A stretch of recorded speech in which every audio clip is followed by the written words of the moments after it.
like to welcome everybody today to the Cowboy and Cadillac Show. I am Cowboy, and this is... I am Cadillac. And we are...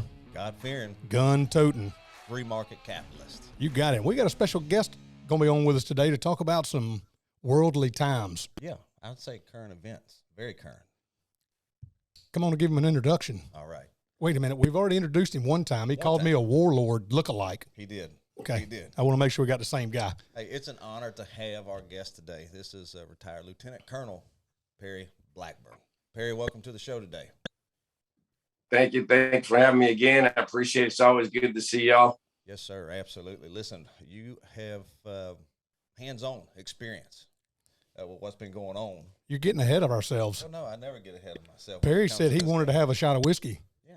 I just thought that we'd go ahead and do that. Like in most times. Is that the hands-on experience you're talking about? That's it. That's right. That's part of it. That's right. But in most situations, I talk while you pour. Okay, we'll start talking. We can go ahead and do that, right? Perry, if you want to get ready to pour yours. Today we have none other than our horse soldier bourbon whiskey. Chris, bring our folks up on it.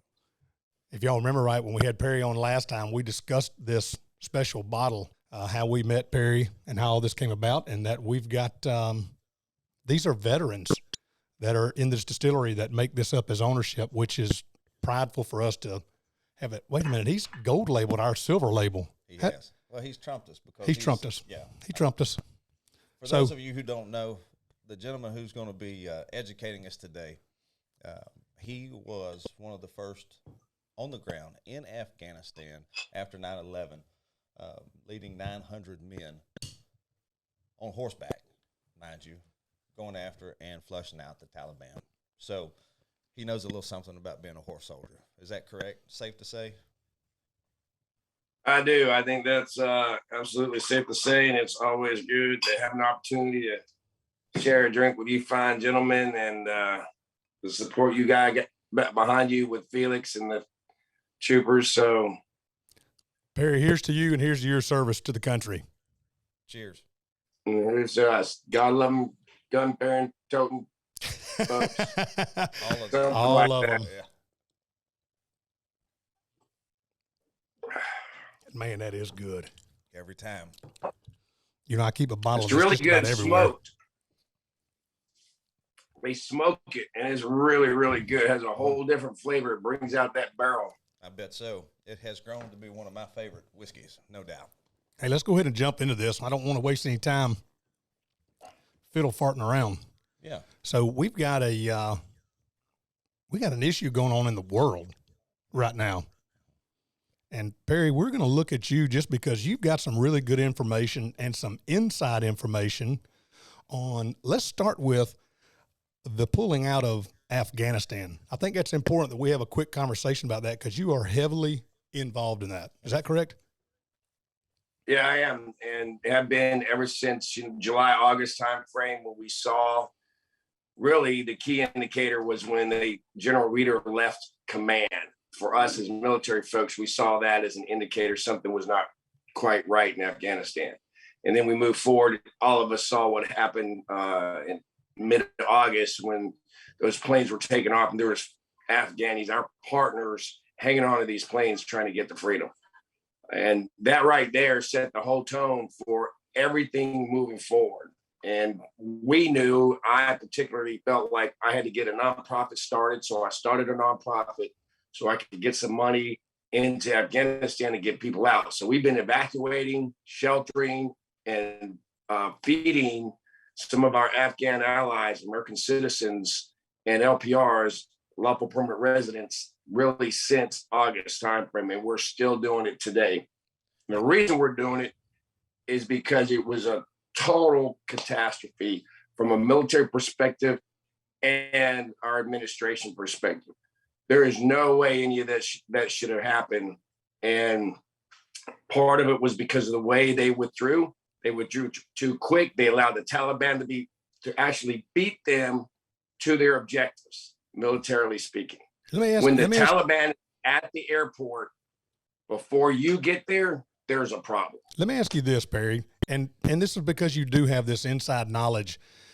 Do you believe that our military commanders went to the administration, the president, and said, if you go about this the way that you are, this is going to be a failure. Did that occur? I don't think they did. I don't think they told them it would fail because I think they're a little too arrogant for that. I think they thought they could do it, but they did fail. So here's a great example. So I commanded troops on the ground in 01, 02, and even beyond that as a commander, as an officer. If I would have failed near as epically as they did, I would have been prosecuted and put in jail for dereliction of duty. There's no doubt in my mind because that's how epic this failure was. It's on them. And I'm in the military. I love the military. I love soldiers. I love everything, but they're leaders. It was on them to execute that plan properly, not the president. It was on the president to not do it.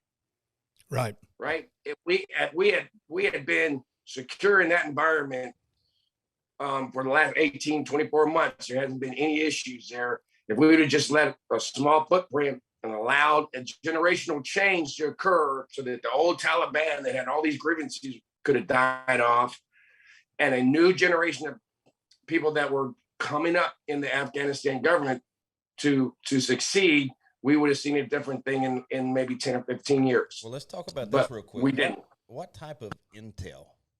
I think is very, very, important.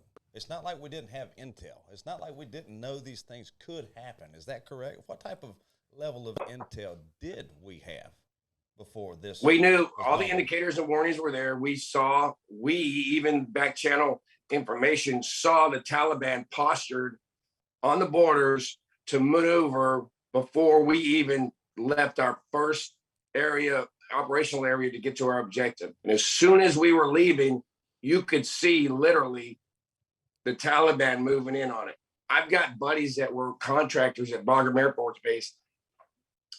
Like if you were contracting, I was on Bagram. They wake up the next morning and literally the Taliban was now securing Bagram and they had to get out. Wow. And you're over there. You're over there right now actively trying to get people out of that situation still.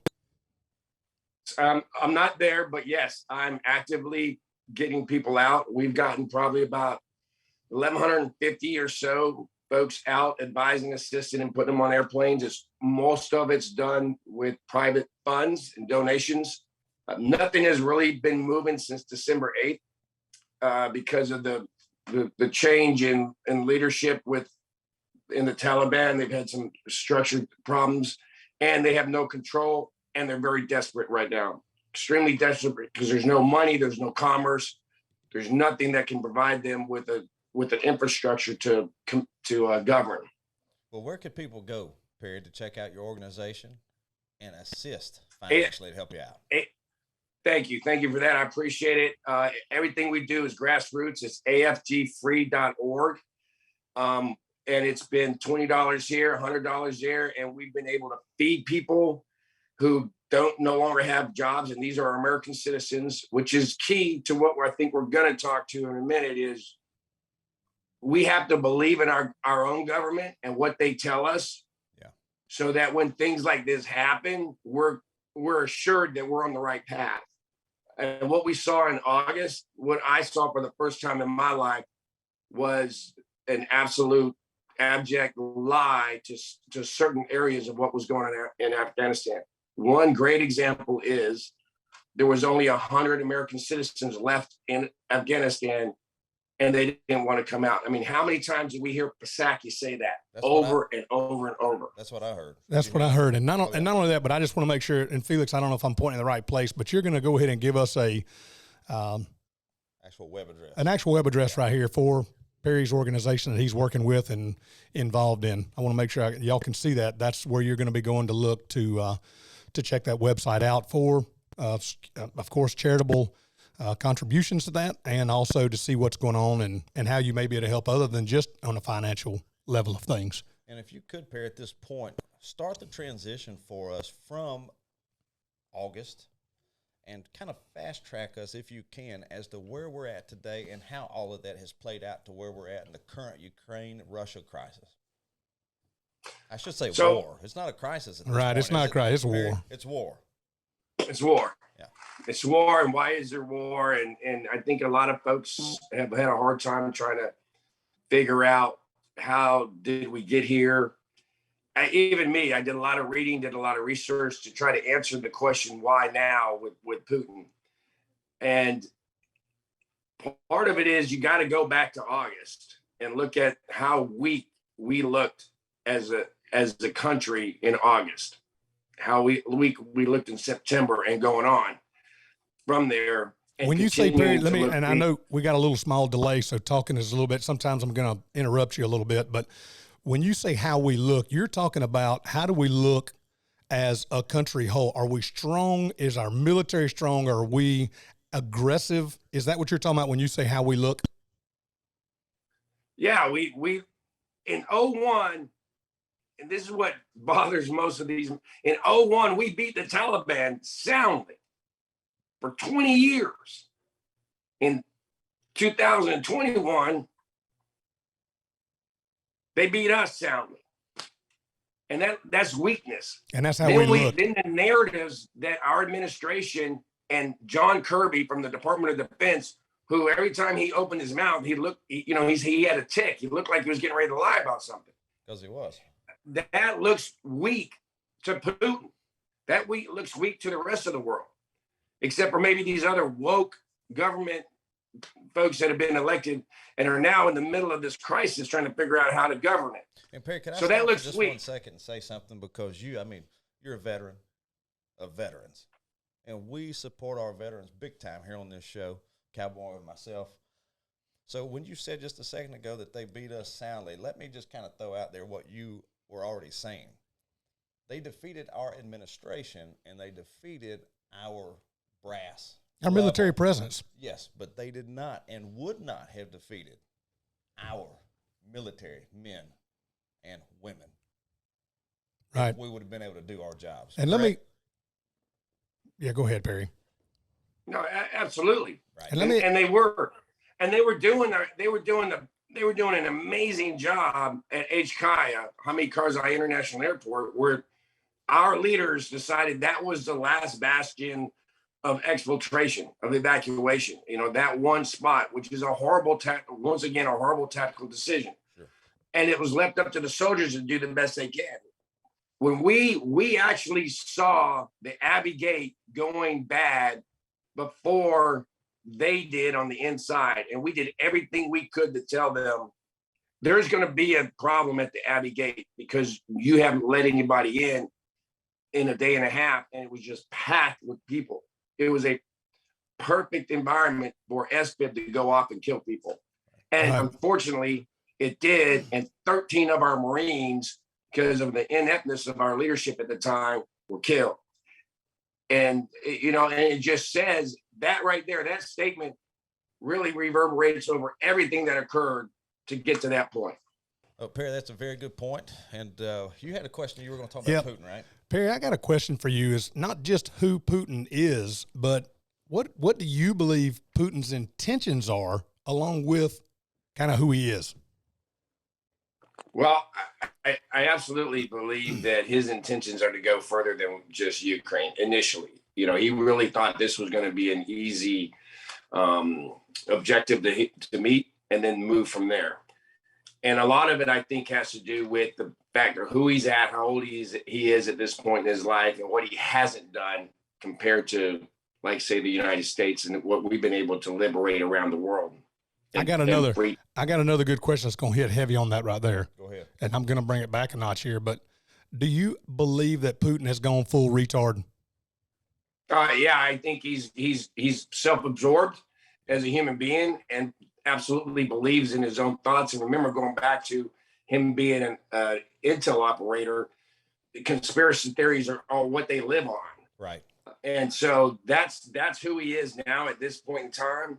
And he's talked himself into this, regardless of what his advisor may have or may have not said to him. And it's kind of critical too when you look at, so there's three levels of war: strategic, operational, and tactical.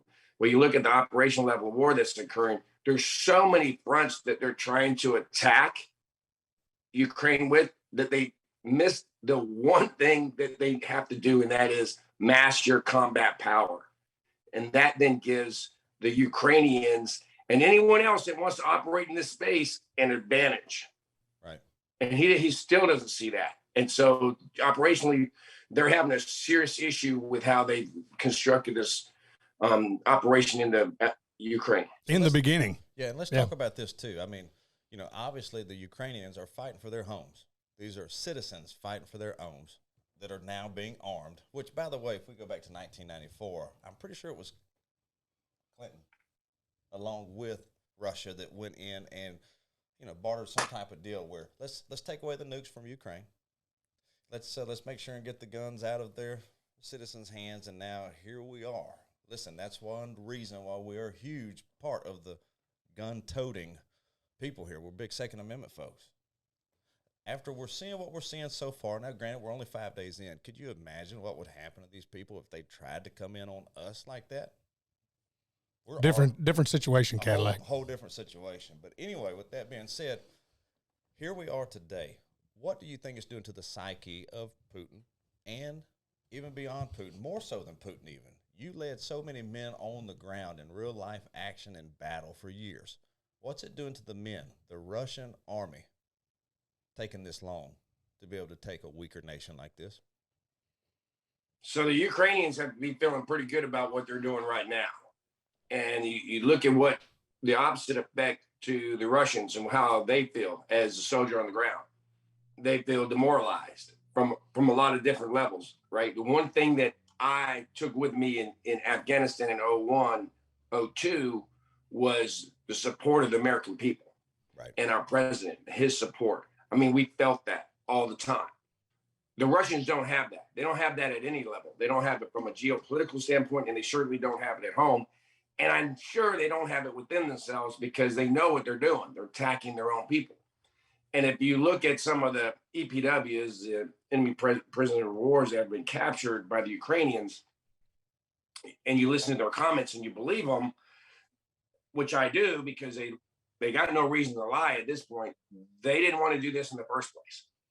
And so I think it shows in their tactics also, as slow as they're going. It's not a methodical operation to conduct a series of tactical objectives to meet. What it truly is a disjointed operation that tactically the fellows on the ground don't want to conduct.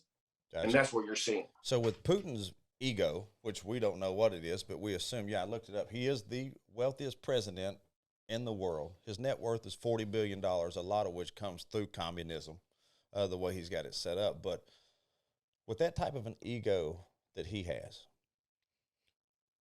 what's next? If he can't, he needs to be removed. That's what's next. What's next is he needs to be removed by the people that govern around him and his advisors.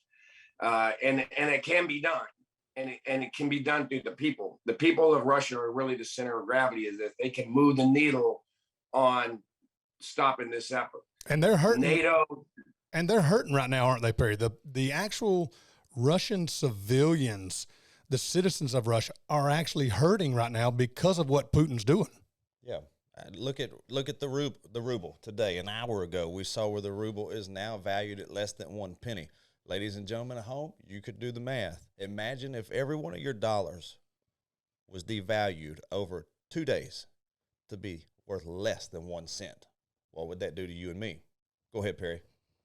That's a great point. And I think you put it in the context of this happened today, but yet there was already people willing to protest and put their lives in jeopardy to go to jail for, a lifetime against the Kremlin in St. Petersburg and other places in Russia. And now you look at today, and not only can you not get any money out of the ATM machine or the bank, but even if you do, it's not worth anything. Right. You literally are going to need a wheelbarrow of cash to go to the bakery to get a piece of bread.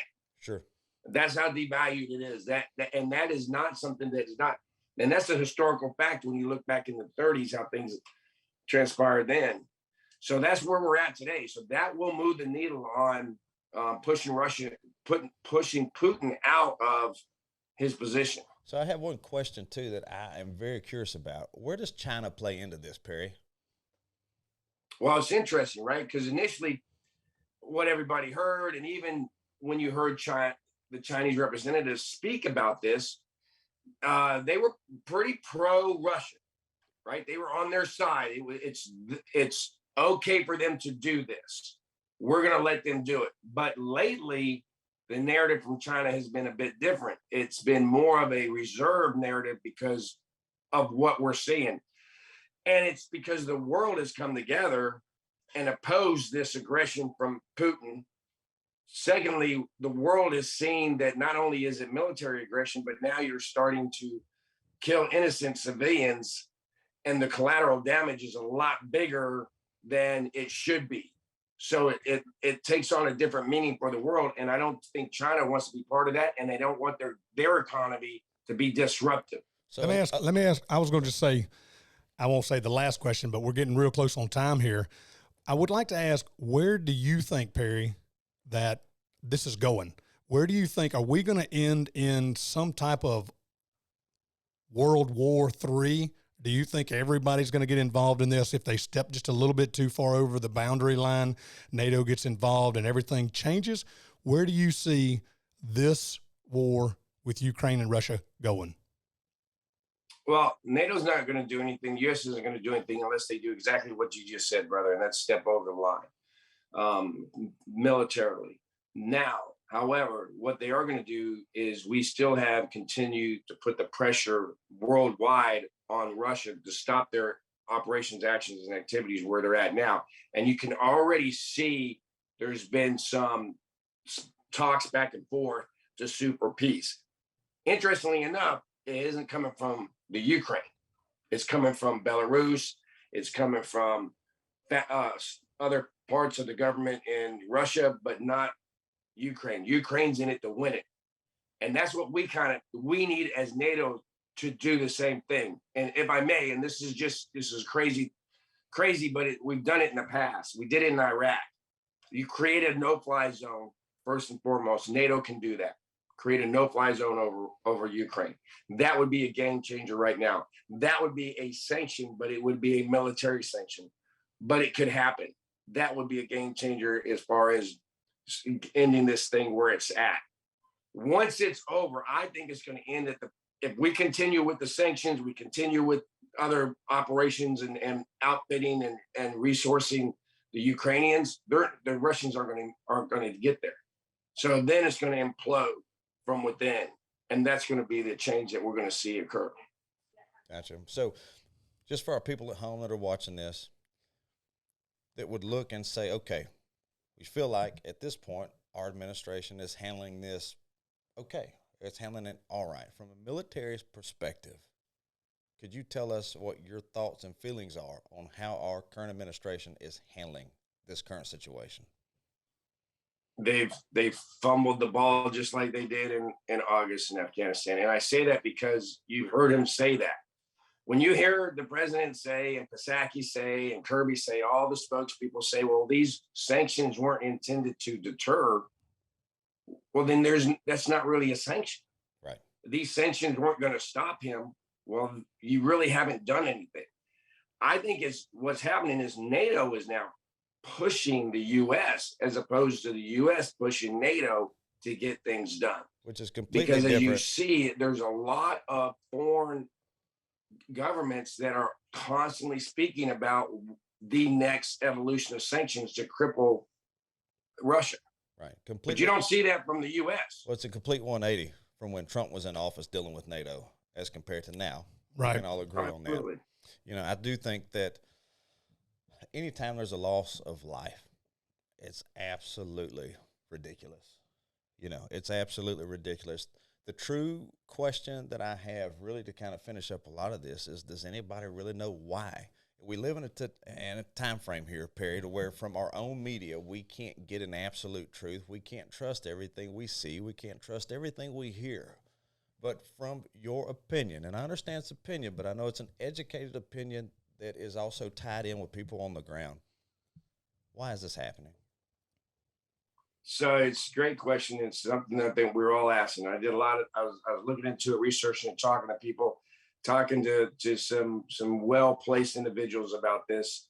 Nobody really had a good why answer. And y'all have seen that too. So then I read something that Putin said. And Putin said not too long ago that he was tired essentially of the Ukraine being run by the U.S. through the embassy in Kyiv. And I thought about that for a minute. I was like, that's the key. To me, that's the key to his mindset. Going back, he's an intel operative, always a conspiracy theory. That's why he thought, okay, now's the time to do it because the U.S. looks weak. You can't say we've never looked any weaker than in my lifetime, except maybe during the Carter administration. Yeah. And so this is the opportune time for him to strike.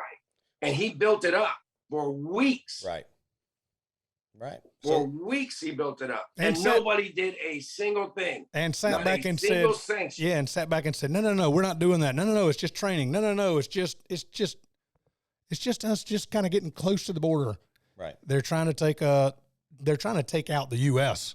out of the Ukraine environment. Perry, that's a freaking phenomenal. I say take us out, but take out the possibility of us helping Ukraine. Well, hang on. It also sparks a memory for me. Has to do with a guy named Hunter Biden. Oh, yeah. Joe Biden. You know, we can't say that our current president doesn't have some type of pull over there in the Ukraine, have some type of effect and some type of business dealings through his son. There you go. Is that not strange? Crack pipe. Hunter Biden. Free crack pipe Hunter. Hunter Biden is running an oil business in Ukraine. Yeah. And we're now seeing Russia go to war with Ukraine. Perry, we got to finish this thing up. And you know what we always do at the beginning of every show and at the end of every show. And you know what? I think Perry ought to give us this last toast here of what we should be drinking this horse soldier too. Yeah. And while you're making your pour there, Perry, once again, afgfree.org. I know that Cowboy and myself are ordering T-shirts and merchandise, and we want to play a part in there with you as well, what you're doing. I think it's absolutely wonderful. You know, it's amazing how you guys have helped over 1,000 people when there was only 100 left. So remember that, ladies and gentlemen. Right. Help Perry, help the organization, and if you can, any way that you can. And you can see that you can see that number right here. You can no, I'm sorry, not number, but you can see that website right. Am I pointing in the right place here? Right here. I think it's here. Right here. Right here. If not, Felix can make it be there. Not so much here, but here. Anyway, y'all take a look on your screen. Perry, we appreciate you, man. You're a godsend to the country, to us. You are the type of person that we believe in, and we appreciate your efforts. And we're going to turn it over to Perry so he can give us this last toast.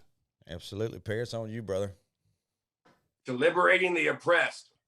Liberating the oppressed. I'll drink to that.